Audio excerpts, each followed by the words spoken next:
In terms of Gaza and Israel, if the people of Gaza came out and attacked military places in Israel, that would make, but they didn't do that. They attacked civilians. And by the, just to keep in mind, we've got 5 minutes left. Well, I recognize that as a question. I am not dogmatic. So I'll put the question to you. If Hamas had killed on October 7th, not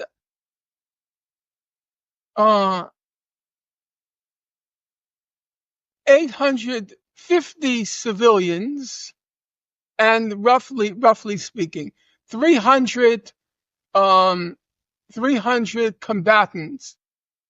If Hamas had only killed combatants, 1,200, let's just say, it just killed combatants.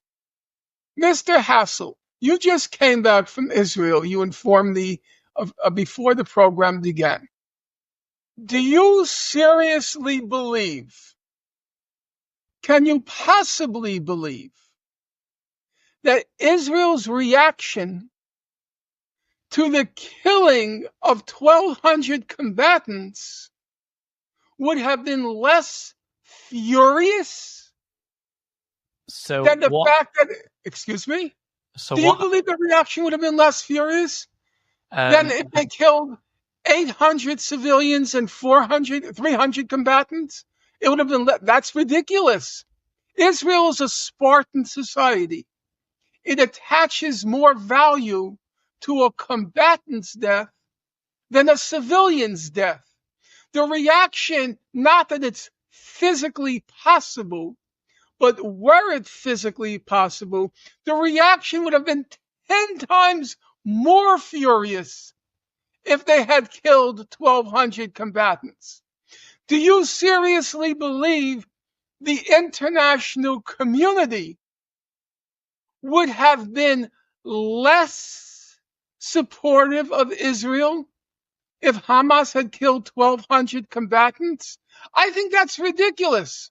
It's not believable. So my question isn't on what Israel's response is. It's more on your example, and your example is more, taking out the target. And wouldn't, if Gaza want to do that, right? Wouldn't they actually target military targets, which might help them? No. What's the point of killing civilians?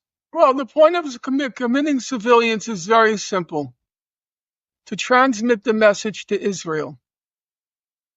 If you are going to murder our civilians, we're going to murder yours. If our civilians aren't safe, your civilians aren't safe. If you're going to periodically commit high-tech killing sprees in Gaza at your whim, well, we're going to commit low-tech, very low-tech as it happened, low-tech killing sprees in Israel. So my view is, when I thought through the whole matter, I thought the most compelling statement, you'll find it in that introduction. If you look back at the text, there is a quote I give from what was called the New York Working Men's Party. Okay, it's indented in smaller font. Okay, I'd like you to read. Now, the New York Working Men's Party described the Nat Turner Rebellion, the rebellion of the African American slaves in 1831, led by Nat Turner. The New York Working Men's Party said it was an unjustifiable atrocity. An unjustifiable atrocity. We're not going to try to justify it. The atrocities that occurred in October during the Nat Turner revolt were unjustifiable. You can't justify them. I agree with that regarding October 7th. They're unjustified. You can't justify them. But then what did they go on to say?